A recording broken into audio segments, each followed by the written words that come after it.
Good morning guys! Happy Thursday everyone! I-flex lang nako ang nakuha nga mga awards sa akong anak gabi Mao na ni ang iyahang mga sash.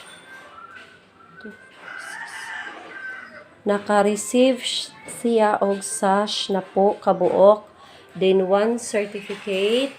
Then thank you sa mga sponsors.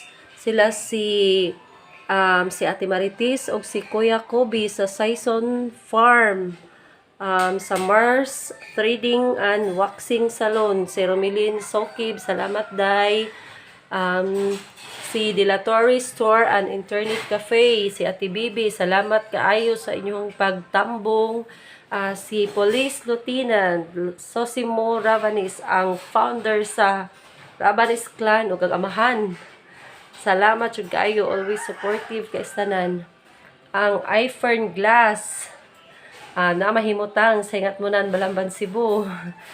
Ang Joso and Dadang Sari-Sari Store na sa merkado, gipanag-iya ni kuan ni ni Ma'am Irema.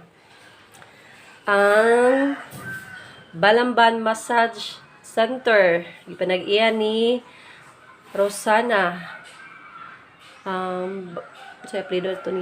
Salamat kaayo day sa inyong pagtambong. Wala jud mo nagduha-duha og balibaw kanang tando o jud mo ni balibad. Daghan kayong salamat og ilabi na ni Auntie Edna Rabanis nga mao joy nag-force sa Balamban Clan. Balamban Rabanis Clan.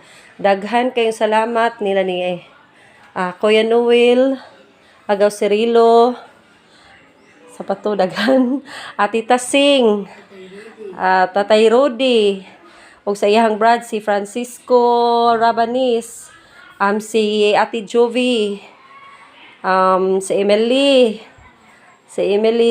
Samson, si Ria, si Cherilyn, si Irish. Basta daghan kaayong naghatag og sobre. Ang kadaugan sa akong anak, daghan kayong salamat din. Kadaugan pod natong tanan. Asawa day ni Kuan ni Agaw Rinalino, si Manuel pod bisad tuwa siya sa Negros, ni padagit siya sa iyang kinugos. Sa ilang auntie si Lilidit Rihes.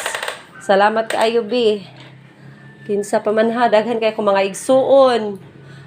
Sorry kay sa wana mention, daghan-daghan jud kaayo mo nga ni support sa akong anak.